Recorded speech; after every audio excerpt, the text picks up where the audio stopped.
I have went over the entire structure and glued all the joints thoroughly, and now I am pinning it down flat to the board, and I'm going to wet it out so that everything can relax and be really flat.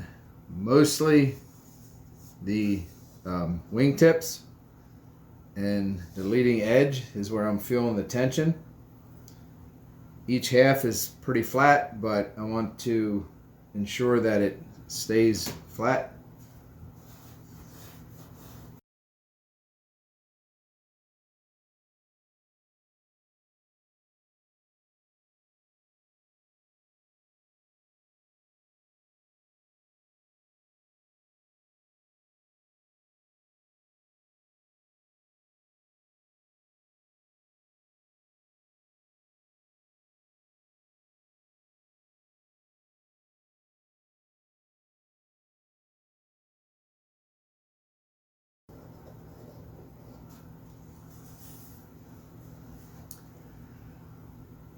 The spars that are flexed down is where I probably have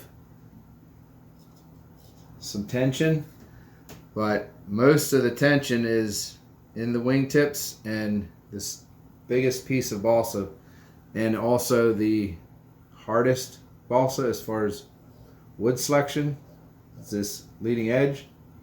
So it doesn't take a lot of water. I don't want to soak it to the extent where everything moves all over the place, but just enough to where it can take a set. So I'll leave this on this board here to dry for a few hours, and then we can continue with splitting it in half and setting up the dihedral angle for the stabilizer.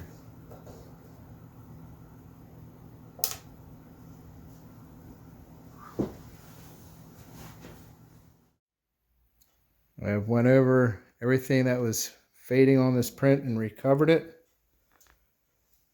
Saved this print and the information on it. Went over it with a pencil.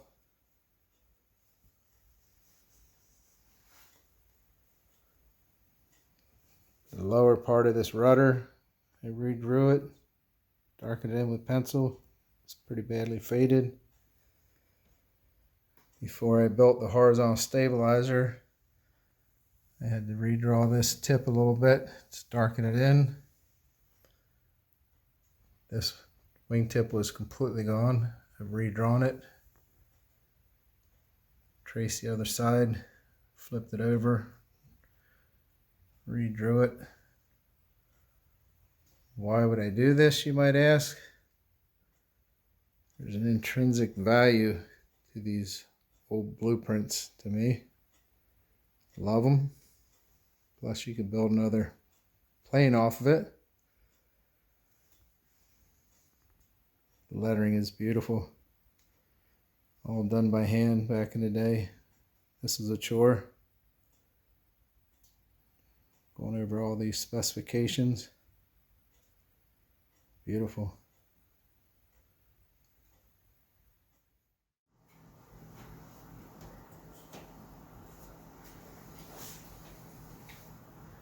This has been drying for several hours. Time to take it off the board. See how flat this is now.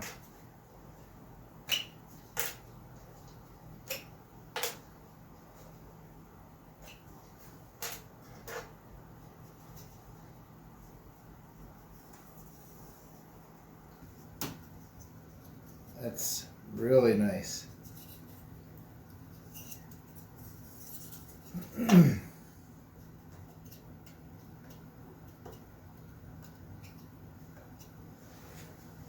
All right, next up, get this cut in half, finish the center section.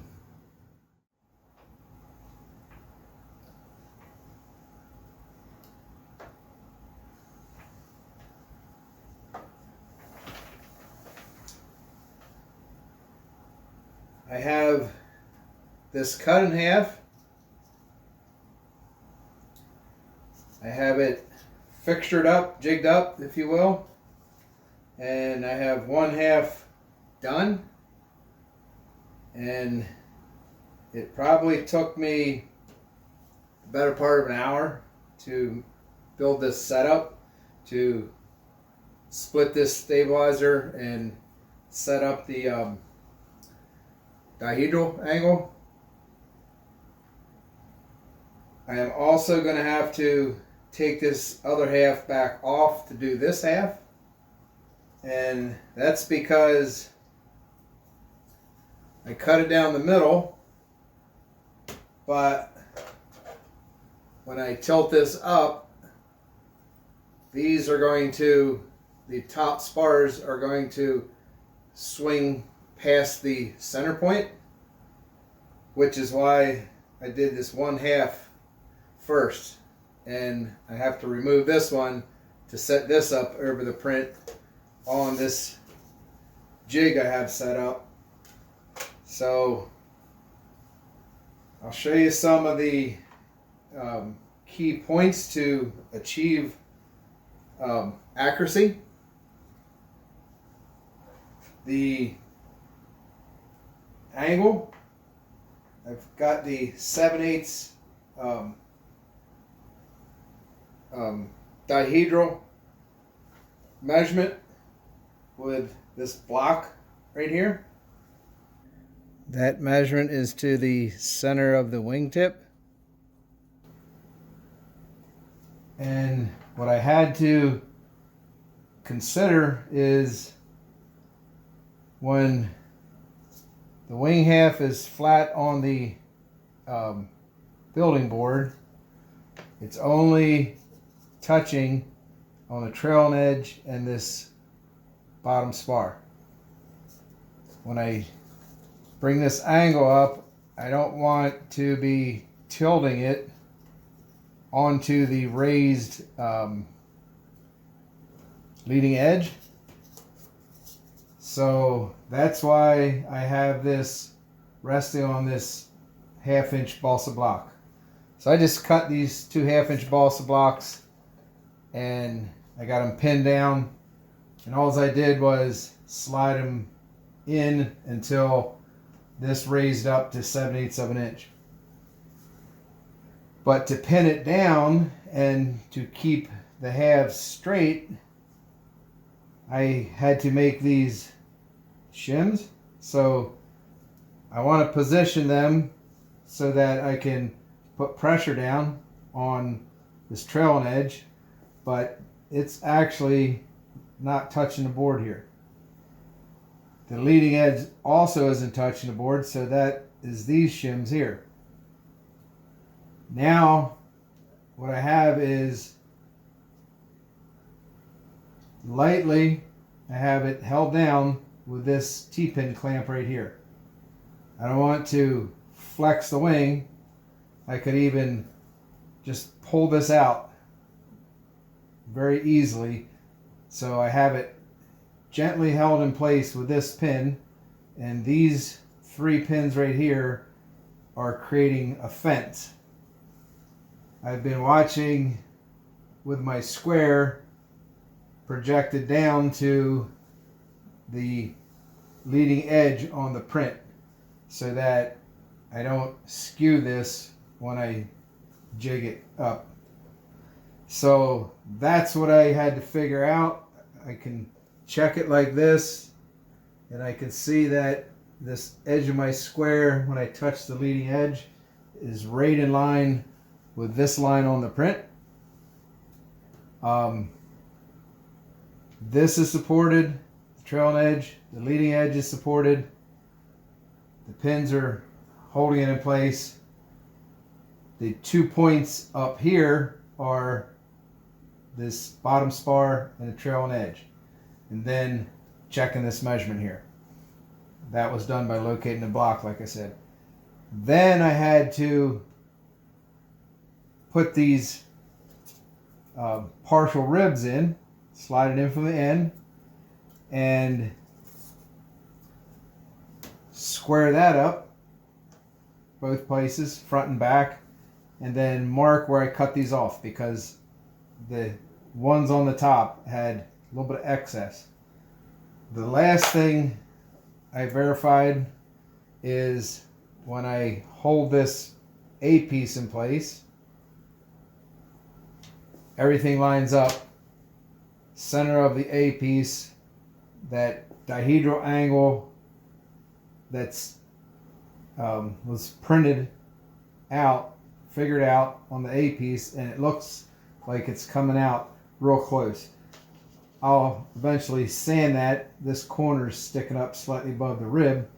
I'll sand that to the airfoil, but that will go on after I do the same thing to this half that I've done to the half that's on the jig. So to demonstrate, take it out of the jig, I'll just release this clamp. I've already glued. I cut these spars and leading edge off. I've already glued that partial rib on. So that has the angle. When I bring these two halves together and glue them together, that's going to give me my dihedral. So fairly complicated. First free flight plane I've built where they actually had dihedral in the stabilizer. And then the last thing I forgot to mention when I glue this on is these B pieces that will go right in here. Piece going from this A piece to the trailing edge. So I'm going to go ahead with doing the same to this other stabilizer half, and before I glue these together, which I will do in this jig, I will glue them and slip them in. Maybe I'll just wick some CA in here, but I want this in place with my dihedral angle without any twist. I need both of these to be lined up so that it doesn't cause the plane to fly to the left or to the right from the stabilizer being off.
got to say, this is quite the assembly. The most complex build for a stabilizer that I have ever done.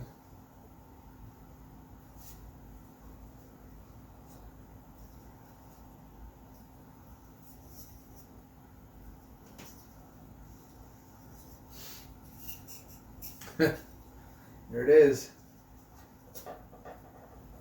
This is that rudder piece. So when I build the rudder, that'll go up and over and underneath. That lines up beautiful. So it's looking good, but my goodness, a little sanding to do, blending in these B pieces. Top and bottom looks like the A piece. When I centered it up, it came out pretty flush. So just got to take a look at that as far as covering. So the covering lays nice, has attach points, and lays down nice. But horizontal stabilizer with dihedral. Wow.